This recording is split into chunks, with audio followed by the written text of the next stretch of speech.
안녕하세요. 고막 여친입니다. 오늘 들려드릴 이야기는요. 1924년에 개벽이라는 잡지에 실린 현진건 님의 단편 소설 운수 좋은 날을 들려드릴까 해요. 일제 강점기 하층민의 절박하고 비참한 삶을 반전을 이용해서 충격적으로 그려냈다는 소설인데요.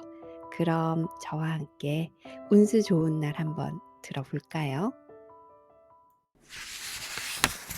새침하게 흐린 품이 눈이 올 듯 하더니 눈은 아니 오고 얼다가만 비가 추적추적 내리는 날이었다. 이날이야말로 동소문 안에서 인력 거꾼 노릇을 하는 김첨지에게는 오래간만에도 닥친 운수 좋은 날이었다. 문 안에 들어간 답시는 앞집 마마님을 전찻길까지 모셔다 드린 것을 비롯으로 행여나 손님이 있을까 하고 정류장에서 어정어정하며 내리는 사람 하나하나에게 거의 비는 듯한 눈결을 보내고 있다가 마침내 교원인 듯한 양복쟁이를 동강학교까지 태워다 주기로 되었다. 첫 번에 30전, 둘째 번에 50전. 아침 대바람에 그리 흉치 않은 일이었다. 그야말로 재수가 온붙어서 근 열흘 동안 동구경도 못한 김첨지는 10전짜리 백동화 서푼 또는 5푼이 찰깍하고 손바닥에 떨어질째 거의 눈물을 흘릴 만큼 기뻤었다. 더구나 이날 이때에 이 80전이라는 돈이 그에게 얼마나 유용한지 몰랐다.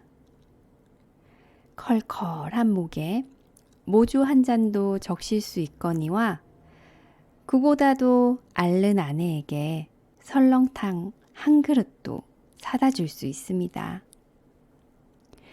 그의 아내가 기침을 쿨룩거리기는 벌써 달포가 넘었다. 조밥도 굶기를 먹다시피 하는 형편이니 물론 약 한 첩 써본 일이 없다. 구태여 쓰려면 못 쓸 바도 아니로되 그는 병이란 놈에게 약을 주어 보내면 재미를 붙여서 자꾸 온다는 자기의 신조에 어디까지 충실하였다. 따라서 의사에게 보인 적이 없으니 무슨 병인지 알 수 없으되 반드시 누워가지고 일어나기는 새로 모로도 못 눕는 걸 보면 중증은 중증인 듯. 병이 이래도록 심해지기는 열흘 전에 조밥을 먹고 체한 때문이다. 그때도 김첨지가 오래간만에 돈을 얻어서 좁쌀 한 대와 10전짜리 나무 한 단을 사다 주었더니 김첨지의 말에 의지하면 그 오라질년이 천만지축으로 냄비에 대고 끓였다. 마음은 급하고 불길은 달지 않아 채 익지도 않은 것을 그 오라질년이 숟가락을 고만두고 손으로 움켜서 두 뺨에 주먹덩이 같은 혹이 붉어지도록 누가 빼앗을 듯이 처박질 하더니만 그날 저녁부터 가슴이 땡긴다, 배가 캥긴다고 눈을 흡뜨고 질할병을 하였다. 그때 김첨지는 열화와 같이 성을 내며 에이 오라질년 조랑복은 할 수가 없어. 못 먹어서 병, 먹어서 병. 어쩌란 말이야. 왜 눈을 바로 뜨지 못해? 하고 앓는 이의 뺨을 한번 후려 갈겼다. 흡뜬 눈은 조금 바로워졌건만 이슬이 맺히었다. 김첨지의 눈시울도 뜨끈뜨끈하였다. 이 환자가 그러고도 먹는 데는 물리지 않았다. 사흘 전부터 설렁탕 국물이 마시고 싶다고 남편을 졸랐다. 이런 오라질 년, 조밥도 못 먹는 년이 설렁탕은 또 처먹고 질할병하게? 라고 야단을 쳐보았건만 못 사주는 마음이 시원치는 않았다. 인제 설렁탕을 사줄 수도 있다. 앓는 어미 곁에서 배고파 부채는 개똥이에게 죽을 사줄 수도 있다. 80전을 손에 쥔 김첨지의 마음은 푼푼하였다. 그러나 그의 행운은 그걸로 그치지 않았다. 땅과 빗물이 섞여 흐르는 목덜미를 기름주머니가 다 된 외목수건으로 닦으며 그 학교 문을 돌아 나올 때였다. 뒤에서 인력 꺼! 하고 부르는 소리가 난다. 자기를 불러 멈춘 사람이 그 학교 학생인 줄 김첨지는 한 번 보고 짐작할 수 있었다. 그 학생은 다짜고짜로 남대문 정거장까지 얼마요? 라고 물었다. 아마도 그 학교 기숙사에 있는 이로 동기방학을 이용하여 귀향하려 함이리라. 오늘 가기로 작정을 하였건만 비는 오고 짐은 있고 해서 어찌할 줄 모르다가 마침 김첨지를 보고 뛰어나왔음이리라. 그렇지 않으면 왜 구두를 채 신지 못해서 질질 끌고 비록 고구라 양복일망정 노박이로 비를 맞으며 김첨지를 뒤쫓아 나왔으랴. 남대문 정거장까지 말씀입니까? 하고 김첨지는 잠깐 주저하였다. 그는 이 우중에 우장도 없이 그 먼 곳을 철벅거리고 가기가 싫었음일까? 처음껏 둘째 것으로 고만 만족하였음일까? 아니다. 결코 아니다. 이상하게도 꼬리를 맞물고 덤비는 이 행운 앞에 조금 겁이 났습니다. 그리고 집을 나올 때 아내의 부탁이 마음이 캥기었다. 앞집 마마님한테 부르러 왔을 때 병이는 뼈만 남은 얼굴에 유일의 샘물 같은 유달리 크고 움푹한 눈에 애걸하는 빛을 띄우며 오늘은 나가지 말아요.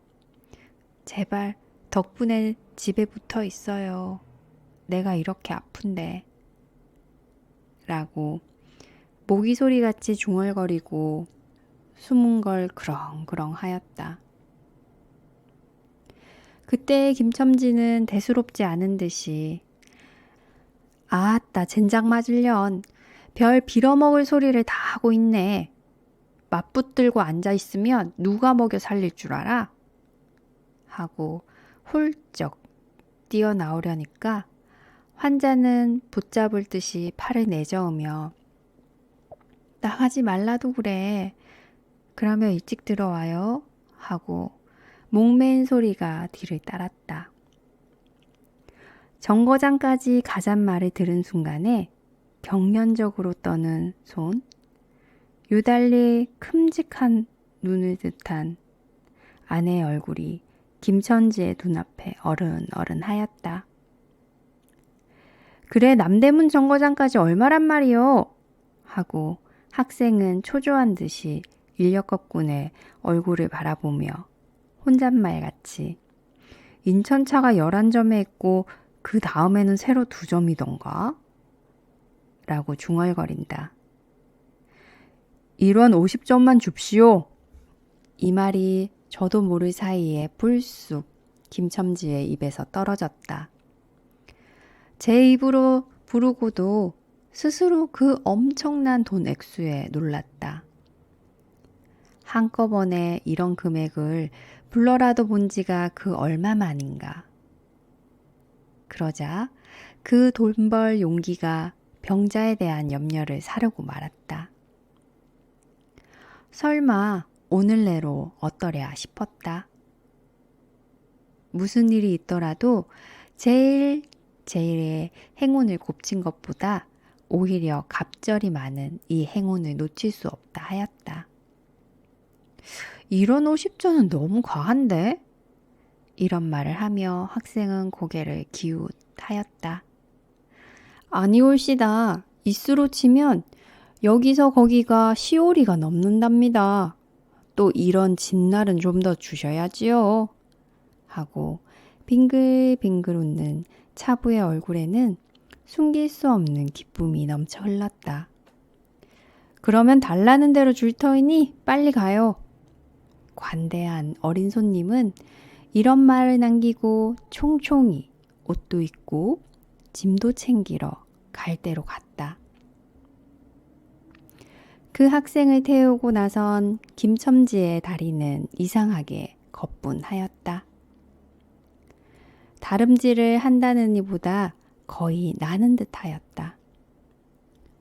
바퀴도 어떻게 속히 도는지 구른다느니보다 마치 얼음을 지쳐 나가는 스케이트 모양으로 미끄러져 가는 듯하였다. 언 땅에 비가 내려 미끄럽기도 하였지만 이윽고 끄는 이의 다리는 무거워졌다. 자기 집 가까이 다다른 까닭이다. 새삼스러운 염려가 그의 가슴을 눌렀다. 오늘은 나가지 말아요. 내가 이렇게 아픈데. 이런 말이 잉잉 그의 귀에 울렸다. 그리고 병자의 움쑥 들어간 눈이 원망하는 듯이 자기를 노리는 듯 하였다. 그러자 엉엉하고 우는 개똥이의 곡성을 들은 듯 싶다. 딸꾹딸꾹하고 숨 모으는 소리도 나는 듯 싶었다. 왜 이리우? 기차 놓치겠구먼? 하고 타니의 초조한 부르짖음이 간신히 그의 귀에 들어왔다. 언뜻 깨달으니 김첨지는 인력거를 쥔 채 길 한복판에 엉거주춤 멈춰 있는 거 아닌가? 예 하고 김첨지는 또다시 다름질하였다. 집이 차차 멀어갈수록 김첨지의 걸음에는 다시금 신이 나기 시작하였다. 다리를 제게 놀려야만 쉴 새 없이 자기의 머리에 떠오르는 모든 근심과 걱정을 잊을 듯이.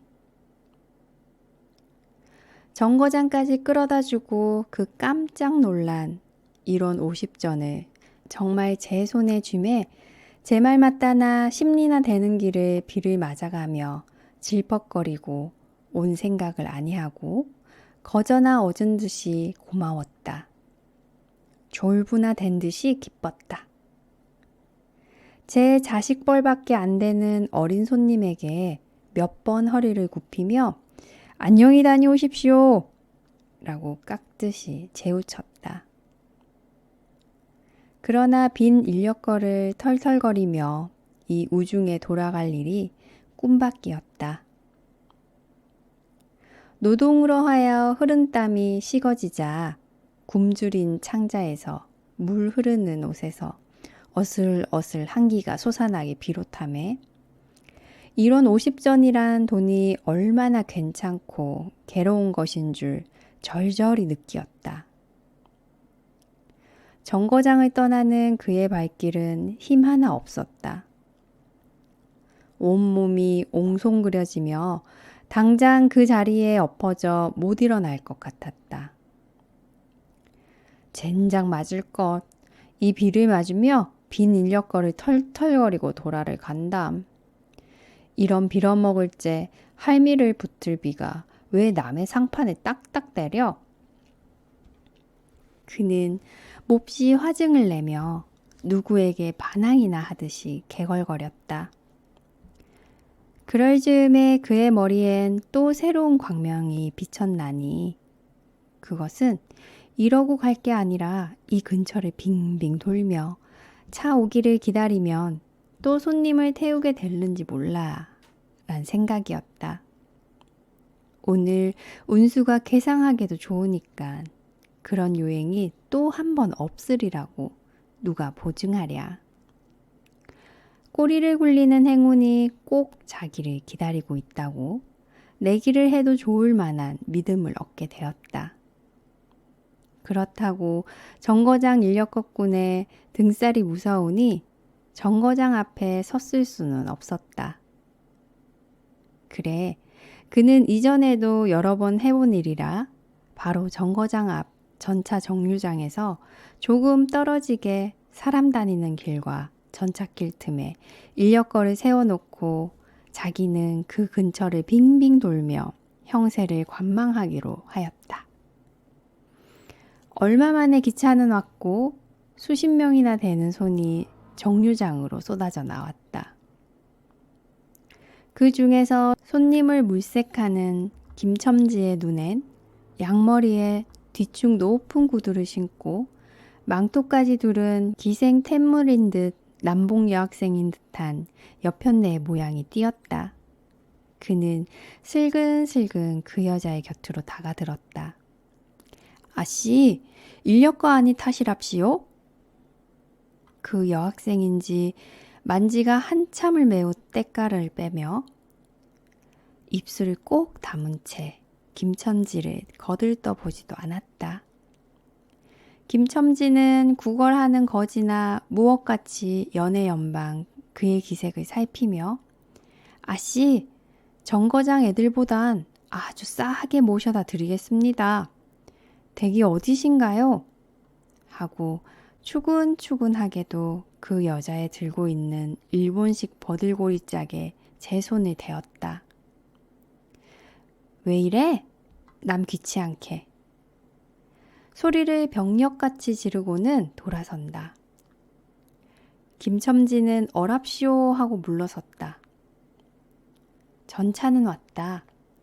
김첨지는 원망스럽게 전차 타는 일을 노리고 있었다. 그러나 그의 예감은 틀리지 않았다. 전차가 빡빡하게 사람을 싣고 움직이기 시작하였을 때 타고 남은 손 하나가 있었다.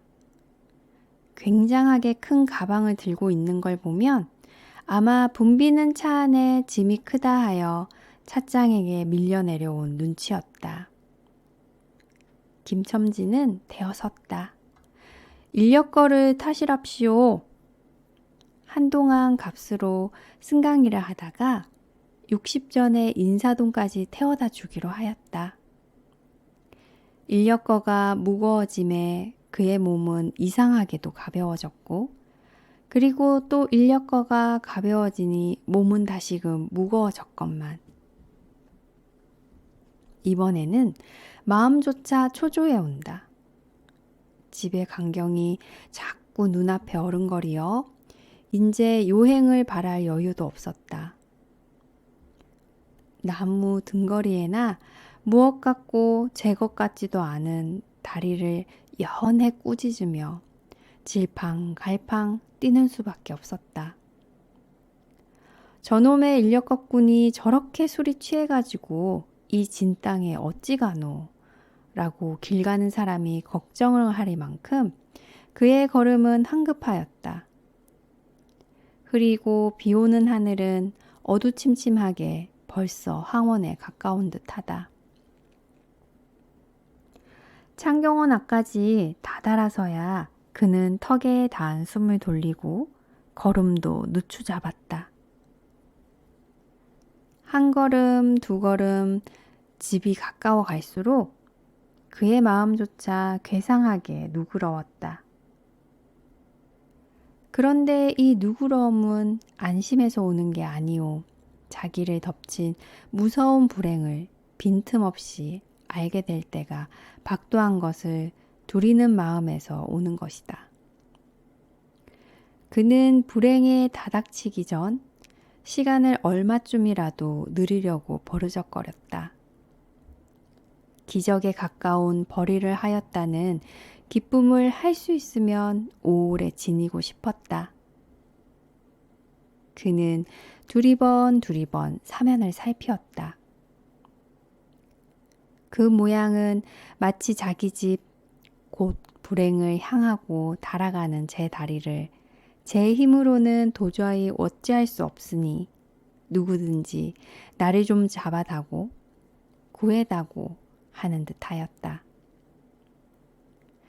그럴 즈음에 마침 길가 선술집에서 그의 친구 치삼이가 나온다.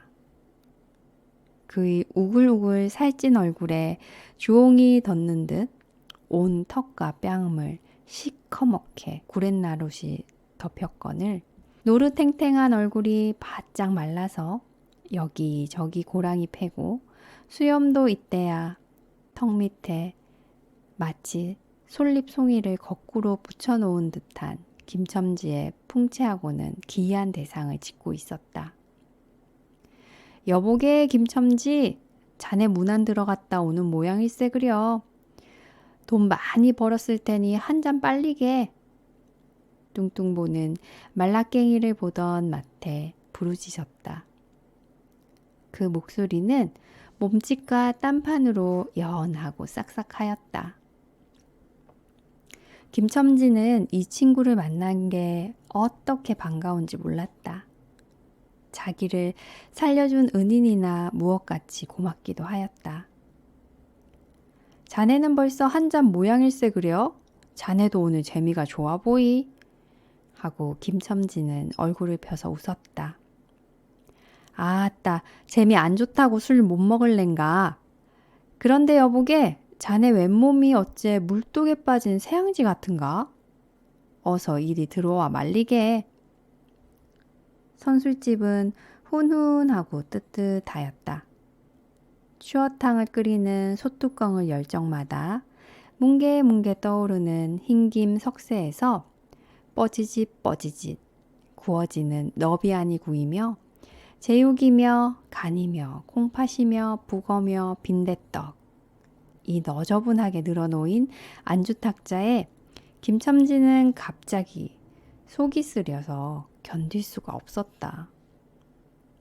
마음대로 할량이면 거기 있는 모든 먹은 먹이를 모조리 깡그리 집어삼켜도 시원치 않았다 하되 배고프니는 위선 분량 많은 빈대떡 2개를 쪼이기도 하고 추어탕을 한 그릇 청하였다. 줄인 창자는 음식 맛을 보더니 더욱더욱 비어지며 자꾸자꾸 드리라 드리라 하였다. 순식간에 두부와 밑골이 든 국 한 그릇을 그냥 물같이 들이켜고 말았다. 셋째 그릇을 받아들었을 때 데우던 막걸리 곱빼기 2잔이 더웠다. 치삼이와 같이 마시자 원원이 비었던 속이라 찌르르 하고 창자에 퍼지며 얼굴이 화끈하였다. 눌러 곱빼기 한 잔을 또 마셨다. 김첨지의 눈은 벌써 개게 풀리기 시작하였다. 석쇠에 얹힌 떡 2개를 숭덩숭덩 썰어서 볼을 불룩거리며 또 곱빼기 2잔을 부어라 하였다. 치삼은 의아한 듯이 김첨지를 보며 여보게 또 붙더니 벌써 우리가 넉 잔씩 먹었네. 돈이 40전일세. 라고 주의시켰다. 아따 이놈아 40전이 그리 끔찍하냐? 오늘 내가 돈을 막 벌었어. 참 오늘 운수가 좋았느니. 그래? 얼마를 벌었단 말인가? 30원을 벌었어. 30원을. 이런 젠장 맞을 술을 왜 안 부어? 괜찮다. 괜찮다. 막 먹어도 상관이 없어. 오늘 돈 산더미같이 벌었는데. 이 사람 취했군. 그만두세. 이놈아 그걸 먹고 취할 내냐? 어서 더 먹어. 하고 치삼의 귀를 잡아치며 취한이는 부르짖었다. 그리고 술을 붓는 15살 됨직한 중대가리에게로 달려들며 이놈! 오라질놈! 왜 술을 붓지 않아? 라고 야단을 쳤다. 중대가리는 히히 웃고 치삼을 보며 문의하는 듯이 눈짓을 하였다. 주정꾼이 이 눈치를 알아보고 화를 버럭 내며 애미를 붙을 이 오라질 놈들 같으니 이놈 내가 돈이 없을 줄 알고? 하자마자 허리춤을 훔칫 하더니 1원짜리 한 장을 꺼내어 중대가리 앞에 펄쩍 집어 던졌다. 그 사품에 몇 푼 은전이 잘그랑하며 떨어진다. 여보게 돈 떨어졌네. 왜 돈을 막 끼웠나? 이런 말을 하며 일변 돈을 줍는다. 김첨지는 취한 중에도 돈의 거처를 살피는 듯이 눈을 크게 떠서 땅을 내려다 보다가 불시에 제 하는 짓이 너무 더럽다는 듯 고개를 소스라치자 더욱 성을 내며 바라봐 이 더러운 놈들아 내가 돈이 없나? 다리 뼈다구를 꺾어 놓을 놈들 같으니 하고 치삼에 주어주는 돈을 받아 이 원수의 돈, 이 육시를 할 돈 하면서 풀매질을 친다. 벽에 맞아 떨어진 돈은 다시 술 끓이는 양푼에 떨어지며 정당한 매를 맞는다는 듯이 쨍 하고 울었다. 곱빼기 2잔을 또 부어질 겨를도 없이 말려가고 말았다. 김첨지는 입술과 수염에 붙은 술을 빨아들이고 나서 매우 만족한 듯이 그 솔잎 송이 수염을 쓰다듬으며 또 부어! 또 부어! 라고 외쳤다. 또 한 잔 먹고 나서 김첨지는 치삼의 어깨를 치며 문득 껄껄 웃는다. 그 웃음소리가 어떻게 컸던지 술집에 있는 이의 눈은 모두 김첨지에게 몰리었다. 웃는 이는 더욱 웃으며 여보게 치삼이 내 우스운 이야기 하나 할까? 오늘 손을 태고 정거장에 가지 않았겠나? 그래서 갔다가 그저 오기가 안 됐네 그려. 그래 전차 정류장에서 얼음하며 손님 하나를 태울 궁리를 하지 않았나? 거기 마침 마마님이신지 여학생이신지 망토를 잡수시고 비를 맞고 서 있겠지.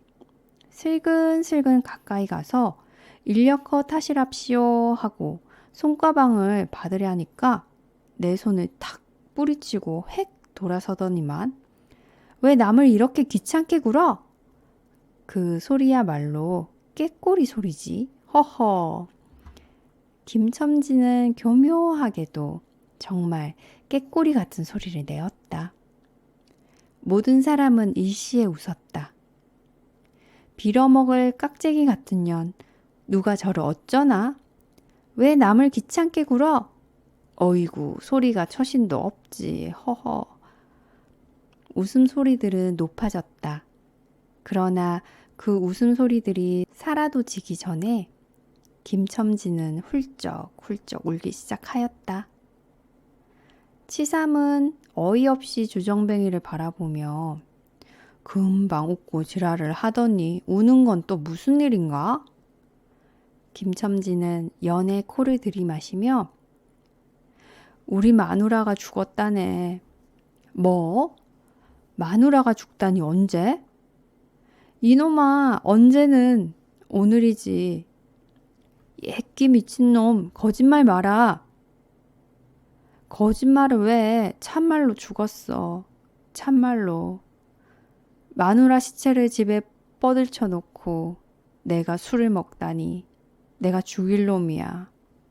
죽일 놈이야. 하고 김첨지는 엉엉 소리를 내어온다. 치삼은 흥이 조금 깨어지는 얼굴로 원 이 사람이 참말을 하나 거짓말을 하나 그러면 집으로 가세 가 하고 우는 이의 팔을 잡아당기었다. 치삼의 끄는 손을 뿌리치더니 김첨지는 눈물이 글썽글썽한 눈으로 싱그레 웃는다. 죽기는 누가 죽어? 하고 득이가 양양. 죽기는 왜 죽어? 생떼같이 살아만 있단다. 그 오라질 년이 밥을 죽이지. 인제 나한테 속았다. 하고 어린애 모양으로 손뼉을 치며 웃는다. 이 사람이 정말 미쳤단 말인가? 나도 아주먼네가 앓는단 말은 들었는데 하고 치삼이도 어느 불안을 느끼는 듯이 김첨지에게 또 돌아가라고 권하였다. 안 죽었어. 안 죽었대도 그래. 김첨지는 화증을 내며 확신 있게 소리를 질렀으되 그 소리엔 안 죽은 것을 믿으려고 애쓰는 가락이 있었다. 기어이 일원어치를 채워서 곱빼기 한 잔씩 더 먹고 나왔다.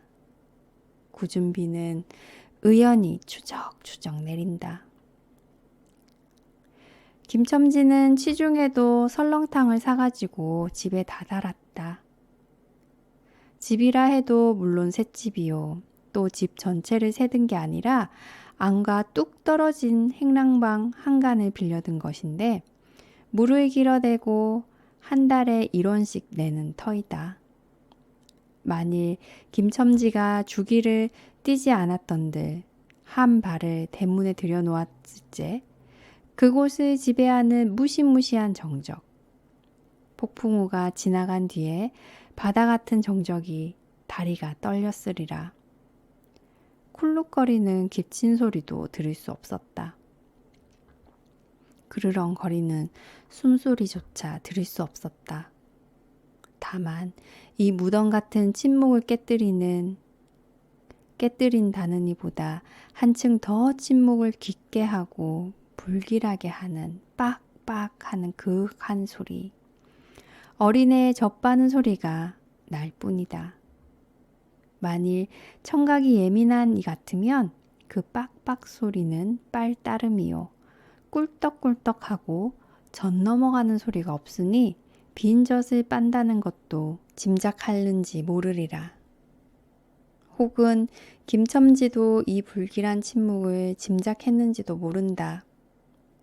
그렇지 않으면 대문에 들어서자마자 전에 없이 이 난장 맞을 년 남편이 들어오는데 나와보지도 않아 이 오라질 년 이라고 고함을 친 게 수상하다. 이 고함이야말로 제 몸을 엄습해오는 무시무시한 증을 쫓아버리려는 허장 선생 까닭이다. 하여간 김첨지는 방문을 왈칵 열었다. 구역을 나게 하는 주기. 떨어진 삿자리 밑에서 나온 먼지네, 빠이지 않은 기저귀에서 나는 똥내와 오줌내, 가지각색 때가 켜켜이 앉은 옷내, 병인의 땀 썩은 내가 섞인 초기가 묻은 김첨지의 코를 찔렀다. 방 안에 들어서며 설렁탕을 한 구석에 놓을 사이도 없이 주정꾼은 목청을 있는 대로 다 내어 호통을 쳤다. 이런 오라질년 주야장천 누워만 있으면 제일이야. 남편이 와도 일어나지를 못해. 라는 소리와 함께 발길로 누운 이의 다리를 몹시 찼다. 그러나 발길에 채이는 건 사람의 살이 아니고 나무 등걸과 같은 느낌이었다. 이때 빽빽 소리가 응아 소리로 변하였다. 개똥이가 물었던 젖을 빼어놓고 운다. 운대도 온 얼굴을 찡그려 붙여서 운다는 표정을 할 뿐이다. 응아 소리에도 입에서 나는 게 아니고 마치 뱃속에서 나는 듯 하였다. 울다가 목도 잠겼고 또 울 기운조차 시진한 것 같아. 발로 차도 그 보람이 없는 걸 보자 남편은 아내의 머리맡으로 달려들어 그야말로 까치집 같은 환자의 머리를 꺼들어 흔들며 이년아 말을 해 말을. 입이 붙었어? 이 오라질년. 이것 봐 아무 말이 없네. 이년아 죽었단 말이냐 왜 말이 없어? 또 대답이 없네. 정말 죽었나 보이. 이러다가 누운 이의 흰 창을 덮은 위로 짙은 눈을 알아보자 보자 이 눈깔, 이 눈깔, 왜 나를 바라보지 못하고 천장만 보느냐, 응? 하는 말 끝엔 목이 메었다. 그러자 산 사람의 눈에서 떨어진 닭의 똥 같은 눈물이 주근이의 뻣뻣한 얼굴을 어룽어룩 적시었다. 문득 김첨지는 미친 듯이 제 얼굴을 주근이의 얼굴에 한 대 비비대며 중얼거렸다. 설렁탕을 사다 놓았는데 왜 먹지를 못하니? 왜 먹지를 못하니? 괴상하게도 오늘은 운수가 좋더니만. 현진건의 운수 좋은 날이었습니다. 오늘도 고막 여친 목소리와 함께 재밌게 들으셨는지 모르겠네요. 구독과 좋아요는 저에게 힘이 됩니다. 그럼 다음 이야기로 만나 뵐게요.